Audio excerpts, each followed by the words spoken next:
Aloha friends, family, and subscribers. This is the video all about how I made Hawaii happen for me. From planning, to saving, to everything I did and knowing exactly what I wanted to do when I got there. I make new YouTube videos every Friday, so be sure to like and subscribe to my channel, Young, Dumb, and Elsewhere. To start, I think a lot of people go ahead when they're planning trips and do exactly that. They plan it. They have an itinerary for day one, they have a list of all the things they want to do, and a lot of times when expectations aren't met, the trip doesn't feel just as how they had hoped or planned it to be.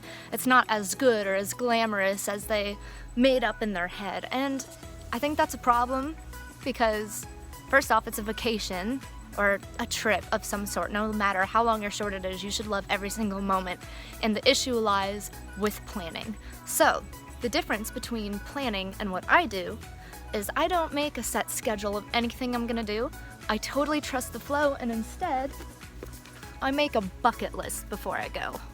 So I have a whole list of things I know I want to do or try to do, and as each day goes by, I just see which one I can kind of make happen for me. If it doesn't, I don't get upset because I have 50 alternate plans. So it has all the hikes, all the tourist attractions, all the secrets told by locals that you get from like YouTube, and all these like different ideas of things I wanted to do. Plus it had the largest bucket list goals set to the side, priced, everything so I could fit it in my budget. My two bucket list goals in Hawaii were one, to go skydiving, which unfortunately didn't actually happen because of weather, but it wasn't an expectation, so I wasn't disappointed. I was just kind of like, I'll do 5 other things instead. And the other thing was to go cage-free shark diving, which I did, and you could see I'm sporting my little sharky rings from it. Bucket lists are super important because not only do they make you feel more accomplished in yourself and kind of take back the pressure of like getting things on an itinerary done, you know, so you could enjoy yourself and your trip more, but they're also super important because like they give you something to look back on when you're able to start checking them off, you know? It's like a documentation of memory. Like I just, okay, anyway, how did I make this trip happen? Well, I actually decided like 2 weeks in advance to booking the trip that I wanted to do it. Hawaii was never actually a place that I had in my head that I had to go see. But I've also never solo traveled before, and this year I really got that itch to solo travel, and I felt like a very great way to do it was to go somewhere like off continent but still on territory. Hawaii has a lot of culture and traditions, and it would have given me that kind of like out of US experience even though I was still in the US. To me it was like a good balance of a first time. So traveling solo, you know, it starts with a flight, and for a girl on a crazy budget, because my jobs can't just be buying flights, first I do have an airplane card. And I will say that, and that saves a lot of money in the long run, especially if you're looking to travel, because as you start swiping that card and you rack up points, it gets you free flights. And living on the east coast of the US, I realized that it was cheaper to fly out of the west coast to go to Hawaii, and so I had free points on Southwest to get a round trip ticket to LA and back home to the east coast. So from there, I had my free flight. Now booking from LAX to Honolulu, I was able to find some really cheap tickets on some discount airlines, and you can find that stuff through so many different apps. You can go on cheap flights, you can go on Skyscanner, and the Skyscanner app is my personal favorite because you're able to my word's so hard. On Skyscanner, you're able to put in exactly like what you're looking for. You could say an exact airport, you could say airports nearby, you could select your budget, and it gives you everything right in the prices that you want to be looking for. So I was able to find a really affordable flight 2 weeks out from going to Hawaii, and unfortunately I wanted to do a one-way ticket, but it was cheaper to do a round-trip ticket this time.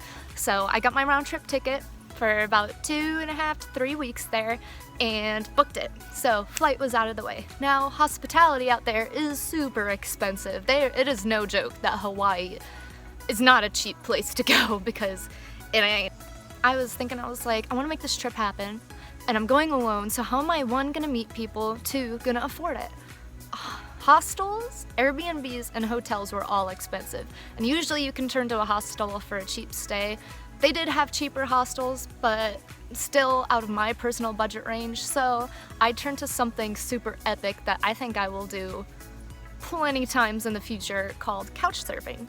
And couch surfing is an app where you can get in touch with locals nearby, and they offer you a free place to stay, and hopefully they usually hope for something in like return, like a little cultural I don't know, knowledge of your culture or knowledge of your travels and escapades. Or usually the reason this has started is because the people offering their couches or their spare bedrooms are other budget travelers, and they're like, we know what you're going through, we want to meet you, we have the same tastes and everything, come stay in our flat. Also, you gotta be really safe with couch surfing, just like anything else, because you are sharing a space with this person you're just meeting.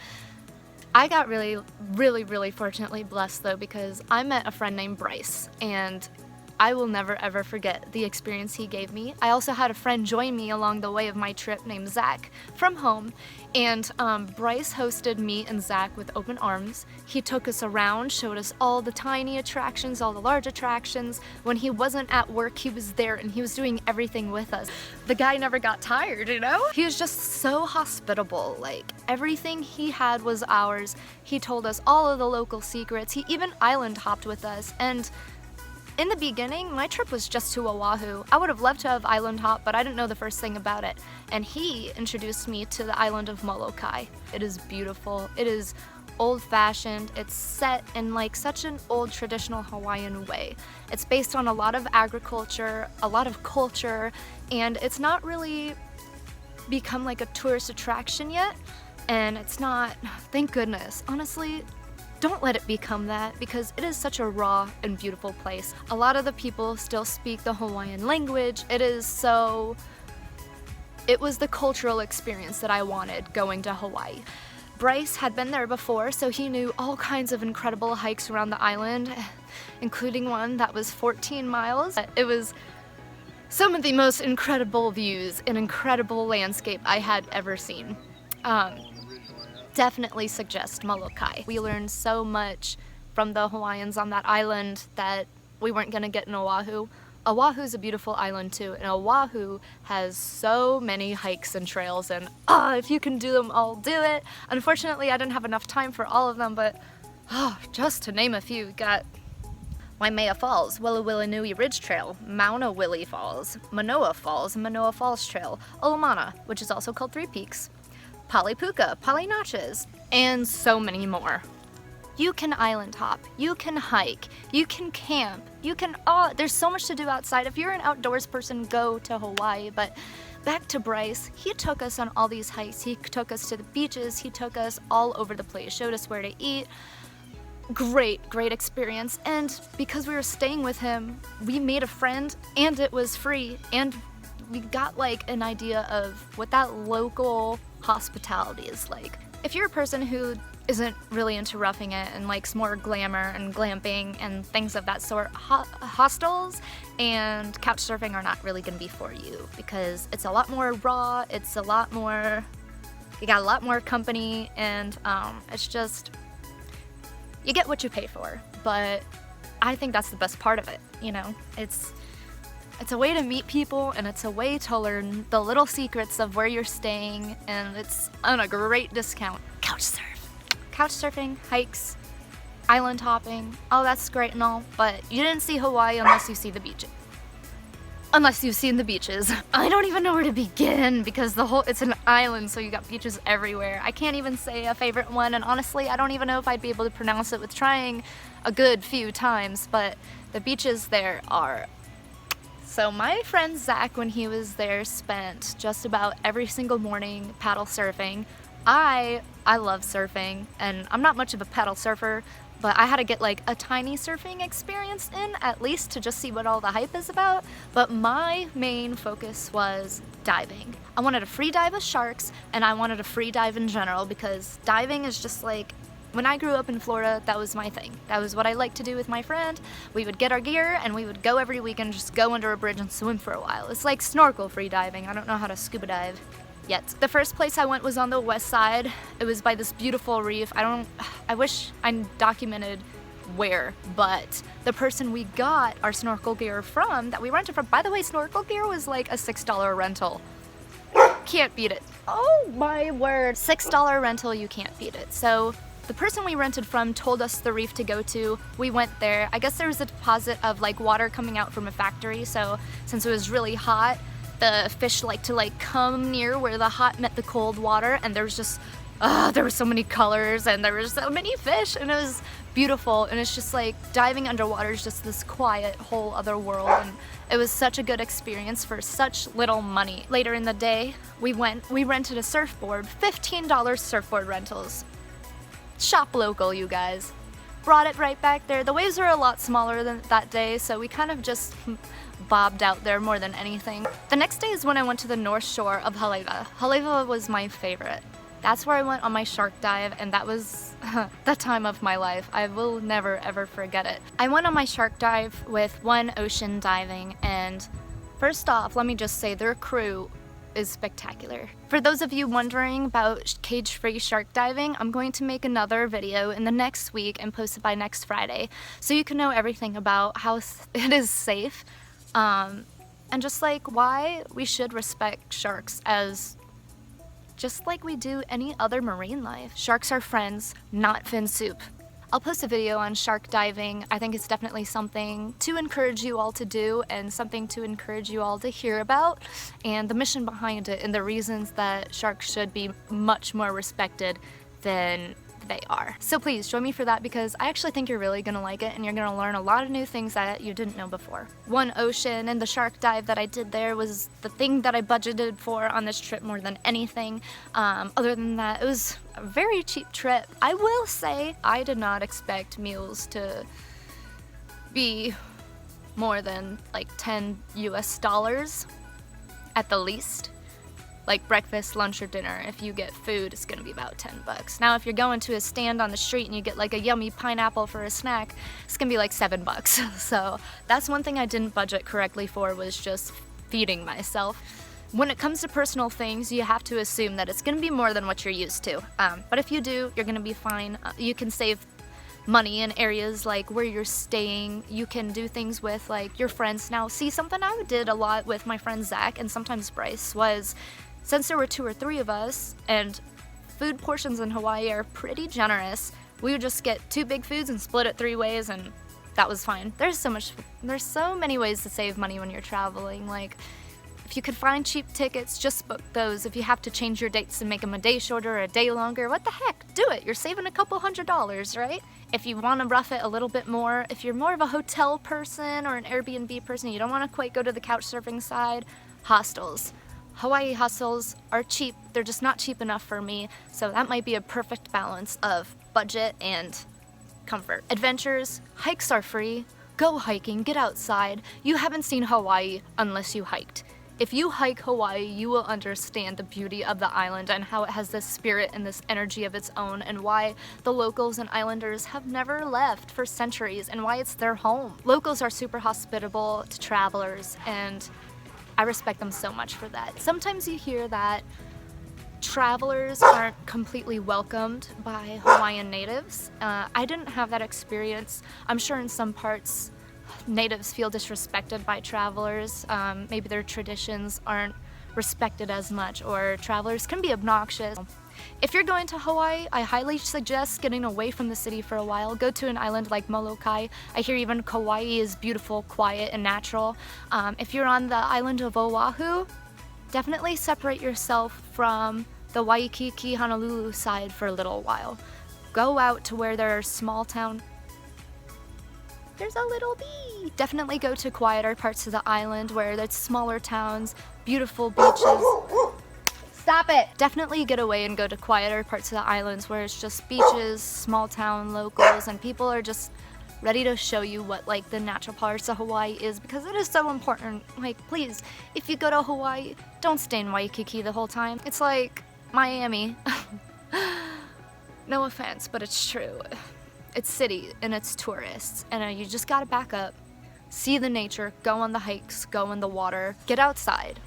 Go to Hawaii and get outside. Don't you dare park yourself on a beach and tan every single day. Get outside, do stuff, you'll get your tan anyway, and you will have the experience of a lifetime. Last and most importantly, not least, honestly, this is the golden token right here. If you go to Hawaii, talk to the locals and learn about the history. So few people know about the history of Hawaii, and especially travelers. They go there, they use the resources, they leave, and they learn nothing. They learn nothing about King Kamehameha. They know nothing about who was trying to drive the Hawaiians off their island. They have no idea how it was even made US territory. Or wherever you travel, talk to the locals, talk to the natives, learn the culture, learn the history, and not only will you respect the place more for its beauty and what you see visually, but you'll fall in love with it for what you learn. In case you're planning a trip to Hawaii and you want to know some ideas on where to go or what to do, just stick around, hear this out.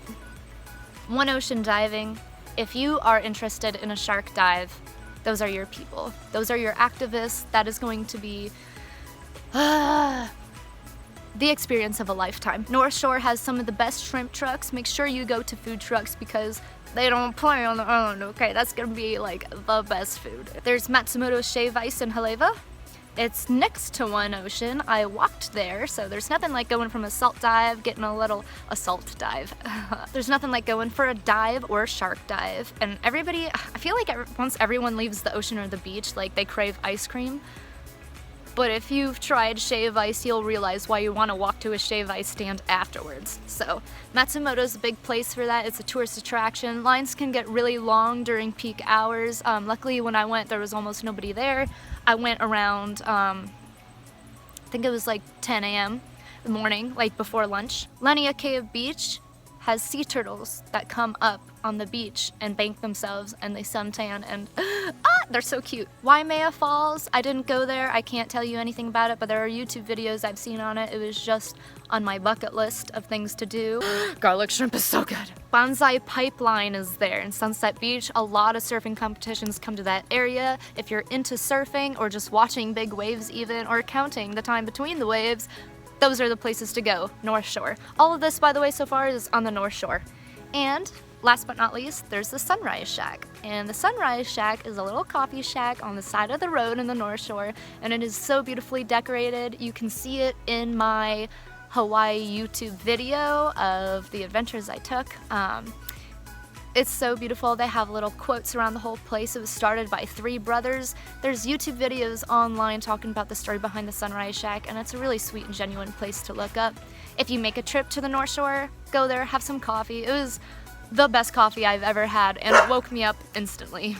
A long day in the waves will knock you out. Sunrise coffee, it's gonna wake you up. Over by Honolulu and Waikiki, some of the things I had on my bucket list were 7:45 every Friday night.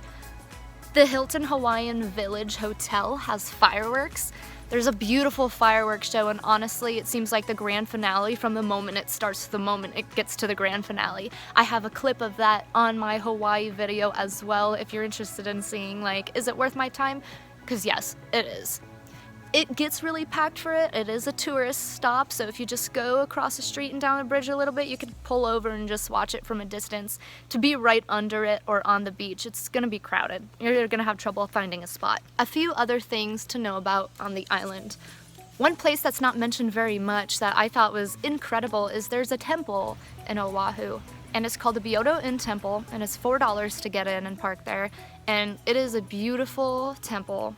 The Duke Kahanamoku statue, you're gonna walk past it anyway, might as well take a picture with it.